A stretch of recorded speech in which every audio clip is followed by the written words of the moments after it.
Hello, dear students. Very good afternoon, all of you. Welcome to LPS Group of Education. તો આપણે last લેક્ચરમાં સામાજિક વિજ્ઞાનમાં શું જોયું હતું યાદ કરો. ચાલો, તો આપણે શું જોયું હતું? તાડપત્ર અને ભોજપત્ર વિશે માહિતી મેળવી હતી. ઇતિહાસ જાણવાના સાધનો. આપણે ઇતિહાસ કયા સાધનોની મદદથી જાણી શકીએ, કયા સ્ત્રોતોની મદદથી જાણી શકીએ તે આપણે જોયું હતું. તો એમાં આપણે પહેલું જોયું હતું તાડપત્ર અને ભોજપત્ર. તાડપત્ર એટલે કે તાડ નામનું વૃક્ષ આવે છે તે વૃક્ષના પર્ણ પર લખાયેલી હસ્તપ્રતો, એટલે કે પર્ણ પર તાડ નામના વૃક્ષના પાંદડા ઉપર જે આપણે હાથથી લખ્યું હોય તે. અને ભોજપત્ર એટલે કે હિમાલયમાં ભુર્જ નામના વૃક્ષની આંતરછાલ ઉપર લખાયેલી હસ્તપ્રતો. ભુર્જ નામનું વૃક્ષ આવે છે એ વૃક્ષના થડમાંથી જે આંતરછાલ આપણે કાપીએ છીએ તેના ઉપર લખાયેલી હસ્તપ્રતો. તે મંદિરો અને મઠોમાં સચવાયેલી છે. તે સંસ્કૃત, પ્રાકૃત અને તમિલ ભાષામાં તેના ઉપર લખાણો જોવા મળે છે. તે પોથી સ્વરૂપે પણ સચવાયેલી છે અને તેમાં ધાર્મિક રીતિ રિવાજો, માન્યતાઓ આ બધા વિશે જૂના જમાનાની જે ધાર્મિક માન્યતાઓ હતી, રીતિ રિવાજો હતા, તેમની ભાષાઓ જે હતી, શિક્ષણ, વિજ્ઞાન, દવાઓ, આ બધાની માહિતી આપણને આવી તાડપત્ર અને ભોજપત્ર પરથી મળી આવે છે, જેની મદદથી આપણે ઇતિહાસ જાણી શકીએ છીએ. તો હવે આપણે આજે આગળ જોવાના છે. બરાબર, પાઠ્યપુસ્તક લઈને બેસેલા છો ને? જુઓ. હા, બીજું આવે છે અભિલેખો. તો આપણે જોઈએ કે અભિલેખો એટલે શું? તો ધાતુઓ અને પથ્થરો પર કોતરેલા કે લખેલા લેખ એટલે અભિલેખ. જુઓ, તાડપત્ર અને ભોજપત્ર એ પાંદડા પર કે વૃક્ષની છાલ પર લખાયેલા હતા, જ્યારે અભિલેખો કોના પર લખાશે? ધાતુઓ અને પથ્થરો પર. ધાતુઓ અને પથ્થરો પર જે લેખ લખાય છે તેને અભિલેખ કહેવામાં આવે છે. આપણે અભિલેખોમાંથી પણ ઇતિહાસ જાણી શકીએ છીએ. જેવી રીતે તાડપત્ર અને ભોજપત્ર પરથી ઇતિહાસ જાણી શકીએ, તેવી રીતે અભિલેખો પરથી બી આપણે ઇતિહાસ જાણી શકીએ છીએ. રાજા પોતાના આદેશો શિલાઓ પર કોતરાવી. શિલાઓ એટલે કે પથ્થર. બરાબર, આપણે જોયું ધાતુ અને પથ્થરો પર, તો શિલાઓ એટલે કે પથ્થર પર કોતરાવી પ્રજા સાથે સંવાદ કરતા હતા. પહેલાંના જમાનામાં કાગળ હતા નહીં, તેથી પર્ણો પર કે વૃક્ષોની છાલ પર યા તો આવા ધાતુઓ કે પથ્થરો પર લખીને રાજાઓ પોતાની પ્રજા સાથે વાતો કરતા હતા. જેવી રીતે હમણાં આપણી પાસે બધા પરિપત્રો આવે છે, ઘરે ઘરે બધા કાગળિયાઓ આવી જાય છે સરકાર તરફથી. બેંકમાં કોઈ ખાતું ખોલાવે તો ઘરે કાગળ આવી જાય, એવા બધા કાગળિયાઓ આપણી પાસે આવી જાય છે. બધા ડોક્યુમેન્ટ આપણા હોય છે તે બધા કાગળ સ્વરૂપે સચવાયેલા છે, જ્યારે પહેલાંના જમાનામાં કાગળ હતા નહીં, તેથી બધા આવા પથ્થરો પર, ધાતુઓ પર કે પાંદડાઓ પર લખીને સાચવતા હતા. તો રાજા પ્રજા સાથે કેવી રીતે સંવાદ કરતા? તો રાજાને કોઈ હુકમ બહાર પાડવાનો હોય, કોઈ નવો નિયમ બહાર પાડવાનો હોય, તો આવા પથ્થરો પર લખીને તે પ્રજા પાસે પહોંચાડતા. જેવી રીતે હમણાં આપણા પ્રધાનમંત્રી, વડાપ્રધાન આપણને કોઈ નિયમ કહે તો ટીવીમાં આવીને બોલી જાય અને આપણી પાસે ફરતું લખાણ કે કાગળિયા પર બી આપણને બતાવે છે, અને આપણી પાસે વોટ્સઅપ પર બધા પાસે કાગળિયા ફરતા થઈ જાય છે. તો એવી રીતે સંવાદ થાય છે, જ્યારે પહેલાંના જમાનામાં આવા પથ્થરો પર કે પાંદડાઓ પર આપણને બધું લખેલું જોવા મળે છે. પ્રાચીન ભારતના અનેક રાજાઓ અને રાણીઓએ તેમના રાજ્ય, વિજય, ધર્મ અને સંસ્કૃતિની માહિતી આવા અભિલેખો પર અંકિત કરાવી છે. બરાબર, પ્રાચીન સમયમાં રાણીઓએ પોતાના રાજ્ય વિશે, તેના નિયમો વિશે, તેમના ધર્મ વિશે, તેમની સંસ્કૃતિ વિશે આ બધી જ માહિતી એ અભિલેખો એટલે કે પથ્થરો પર કે ધાતુઓ પર કોતરાવીને રાખી છે, જે આપણને હમણાં મળે છે અને તેના પરથી આપણને ઇતિહાસ જાણવા મળે છે. હમણાં બધી નવી નવી બુકો આપણે લખીએ છીએ, તો એ બધી કાગળો પર લખીએ છીએ. કાગળો પર લખીને આપણે એની બુક બનાવી દઈએ અને તે લાઇબ્રેરીમાં સચવાય છે. તો આવી જ રીતે પહેલાંના જમાનામાં આવા કાગળિયા ન હતા, તો આવી રીતે બધા લોકો પોતાનું લખેલું સાચવતા હતા. આવા શિલાલેખો અને અભિલેખો પર લખાયેલા લખાણો લાંબા સમય સુધી ટકી રહ્યા છે. તો આવા આપણે જો હમણાંનો આપણને ગેરફાયદો શું છે કે આગળ આપણાથી ફાટી જાય, ખોવાઈ જાય, પલળી જાય તો એ આપણને કામ આવતા નથી. પરંતુ પહેલાંના જમાનાના જે લોકો આવી રીતે ધાતુઓ પર અને પથ્થરો પર લખતા તો પથ્થર પર તો પલળી જાય કે કંઈ બી થાય, એ તો એવું ને એવું જ રહેવાનું છે, એને કોઈ નુકસાન થવાનું નથી. એટલે એ બધું લાંબા સમય સુધી ટકી રહ્યા છે. અશોકના શિલાલેખો ખૂબ જ જાણીતા છે. જૂનાગઢમાં અશોકનો શિલાલેખ છે, તમે સાંભળ્યું હશે, એક જોવાલાયક સ્થળ છે. તો તેના ઉપર આવી રીતે પથ્થર પર કોતરણી કામ કરેલું છે, પથ્થર પર આવી રીતે લખેલું છે.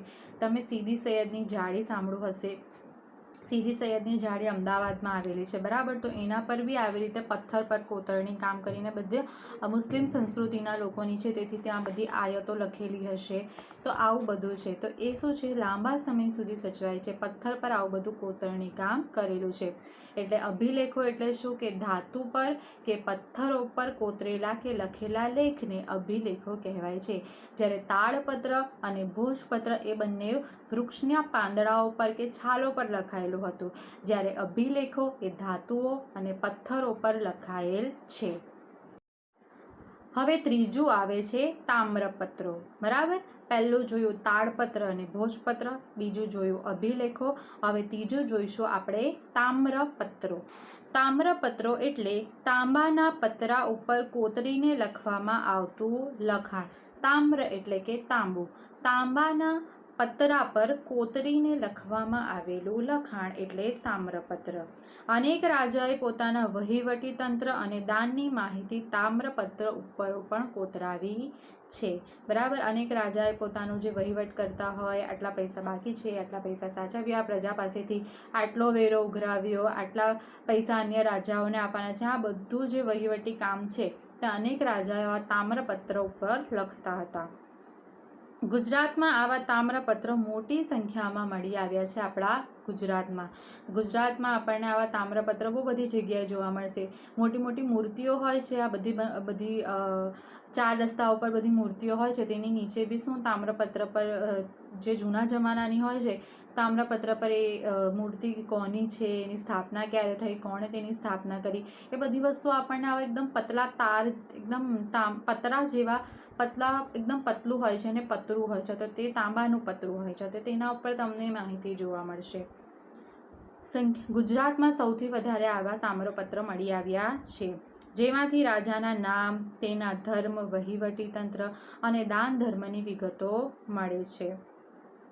આવા તામ્રપત્રો શ્રી હેમચંદ્રાચાર્ય જૈન જ્ઞાન મંદિર, પાટણ કે જે ઉત્તર ગુજરાતમાં આવેલું છે, LD institute of Indology, Navrangpura, Ahmedabad, ભોજે અધ્યયન અને સંશોધન વિદ્યાભવન, અમદાવાદ, શ્રી મહાવીર જૈન આરાધના કેન્દ્ર અને કોબા જે ગાંધીનગરમાં સચવાયેલા છે. આ બધી જગ્યાએ આ બધા મ્યુઝિયમ આવેલા હશે, મ્યુઝિયમમાં આ બધા તામ્રપત્ર સચવાયેલા છે. તો તામ્રપત્ર એટલે શું કે તાંબાના પતરા ઉપર કોતરીને લખવામાં આવતું લખાણ એટલે તામ્રપત્ર. તાડપત્ર અલગ, તામ્રપત્ર અલગ. તાડપત્ર એટલે કે તાડ નામનું વૃક્ષ આવે છે, તેના પાંદડા પર લખાયેલું હોય, જ્યારે તામ્રપત્ર એટલે કે તાંબાના પતરા ઉપર કોતરીને લખવામાં આવેલું લખાણ, બરાબર છે. તો તામ્રપત્ર કોને કહેવાય? તાંબાના પતરા ઉપર કોતરીને લખવામાં આવેલું લખાણ એટલે તામ્રપત્ર. આવા તામ્રપત્રો ગુજરાતમાં સૌથી મોટી સંખ્યામાં મળી આવ્યા છે, તો આ યાદ રાખજો. હવે ચોથું આવે છે સિક્કા, બરાબર. પહેલું જોયું તાડપત્ર, ભોજપત્ર, બીજું જોયું અભિલેખો, ત્રીજું જોયું તામ્રપત્ર અને હવે ચોથું આવે છે સિક્કાઓ.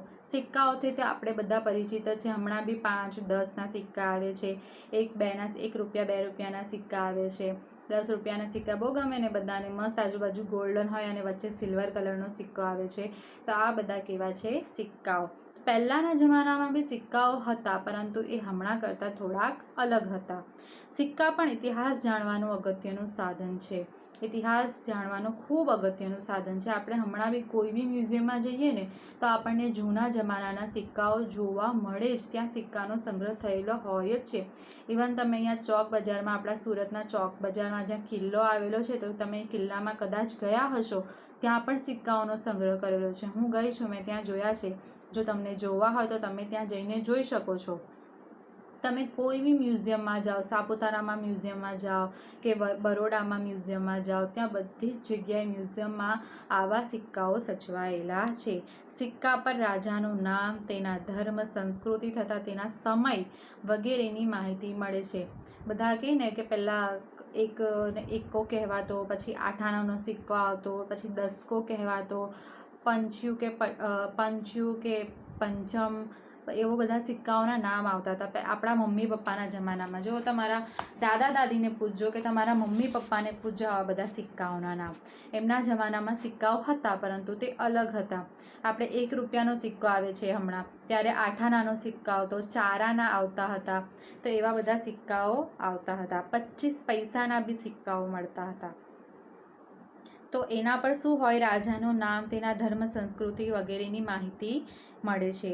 ભારતમાં ઈસવીસન પૂર્વે 5મી સદીના પંચમાર્ક સિક્કા મળી આવ્યા છે, જે સૌથી જૂના સિક્કા છે. 5મી સદીના સિક્કા મળી આવ્યા છે. હમણાં આપણી 21મી સદી ચાલે છે, જ્યારે આપણને 5મી સદીના સિક્કા પણ મળી આવ્યા છે, જે એકદમ જૂના, ઇતિહાસના સૌથી જૂના સિક્કા કહેવાય છે. આ સિવાય ગ્રીક રાજાઓ, મૌર્યકાળ અને ગુપ્ત યુગના અનેક સોના, ચાંદીના અને તાંબાના સિક્કા. સોનાના સિક્કાને કહેવાય દિનાર કહેવાય છે. સોનાના સિક્કાઓ જે આરબ દેશોમાં જોવા મળે છે, તેને દિનાર કહેવાય. પછી ચાંદીના સિક્કાઓ તો હમણાં બી આપણે જોઈએ છે, બરાબર ને? પણ એ જમાનામાં અલગ હતા, આ જમાનામાં. અને તાંબાના સિક્કા જે બધા વાપરે છે, તે બધા 1 રૂપિયા 2 રૂપિયા એ બધાના સિક્કા આવે છે, તે તાંબાના સિક્કા આવે છે, જે તે રાજ્યની સામાજિક, ધાર્મિક, આર્થિક અને રાજકીય માહિતી આપે છે. તો આવા સોના, ચાંદી કે તાંબાના સિક્કા આપણને શેની માહિતી આપે છે? તો રાજ્યની આર્થિક, સામાજિક, ધાર્મિક પરિસ્થિતિની માહિતી આપણને આપે છે. આમ સિક્કા પણ ઇતિહાસ જાણવાનું ખૂબ જ મહત્ત્વનું સાધન છે, જે આપણે જાણીએ છીએ. આપણે બી આવા બધા મ્યુઝિયમમાં આવા સિક્કાઓ જોતા રહીએ છીએ. જુઓ, તમને આ ચિત્રમાં સિક્કાઓના ફોટાઓ આપેલા છે. તો સિક્કાઓમાં જુઓ, પંચમાર્ક સિક્કા, કે જે મેં કીધું કે 5મી સદીના સિક્કાઓ મળી આવ્યા છે, જે સૌથી જૂના સિક્કા છે, તે પંચમાર્ક સિક્કા. આ 1.4 એ પંચમાર્ક સિક્કાનો ફોટો છે. તો તે સૌથી જૂના સિક્કા છે. તો ધાતુના ટુકડાઓને છાપ ઉપસાવવા બીબામાં મૂકી, બીબું એટલે કે એક એવો શેપ હોય, બરાબર? આપણે કોઈ બી શેપમાં મૂકીએ, ગોળ શેપમાં, ચોરસ શેપમાં, તો એ બીબામાં મૂકી દબાણ આપી બનાવાતા સિક્કા પંચમાર્ક સિક્કા તરીકે ઓળખાય છે. જુઓ, આ પંચમાર્ક સિક્કાનો ફોટો છે. તો પહેલા ફોટામાં તમને થોડીક બધી ભાતો દેખાય છે, એક ફૂલ જેવું કંઈ દેખાય છે, પછી એક કંઈ સૂરજ જેવું ઉપર દેખાય છે. તો આવા બધા શેપમાં તેમણે એ સિક્કાને નાખ્યા હશે અને આવી રીતે ડિઝાઇન ઉપસાવી હશે. તો ધાતુના ટુકડાઓને છાપ ઉપસાવવા બીબામાં મૂકી દબાણ, એકદમ દબાવે તો એવો શેપ આવે. સિક્કા પંચમાર્ક સિક્કા તરીકે ઓળખાય છે. તો આજે આપણે શું જોયું? અભિલેખો, તામ્રપત્રો અને સિક્કા. અભિલેખો એટલે કે ધાતુ કે પથ્થર પર કોતરણી કરાવીને જે લેખ લખવામાં આવે છે, તેને અભિલેખો કહેવાય છે. તામ્રપત્રો એટલે કે તાંબાના પતરા ઉપર જે કોતરાવીને લેખો લખવામાં આવે છે, તેને તામ્રપત્ર કહેવાય છે. અને સિક્કા તો આપણને ખબર જ છે, સિક્કા સોના, ચાંદીના કે તાંબાના હોય છે. અને પંચમાર્ક નામના સિક્કા એ સૌથી જૂના સિક્કા છે. બસ આટલું તમારે આજના લેક્ચરમાંથી તમારે આજે આટલું યાદ રાખવાનું છે. અભિલેખો, તામ્રપત્રો અને સિક્કા. એટલે ટોટલ ઇતિહાસ જાણવાના કેટલા સાધનો થયા? 4 સાધનો થયા: તાડપત્ર, ભોજપત્ર, અભિલેખો, તામ્રપત્રો અને સિક્કા. ઓકે, હવે આગળનું છે તે આપણે નેક્સ્ટ લેક્ચરમાં જોઈશું. બાય બાય વિદ્યાર્થી મિત્રો.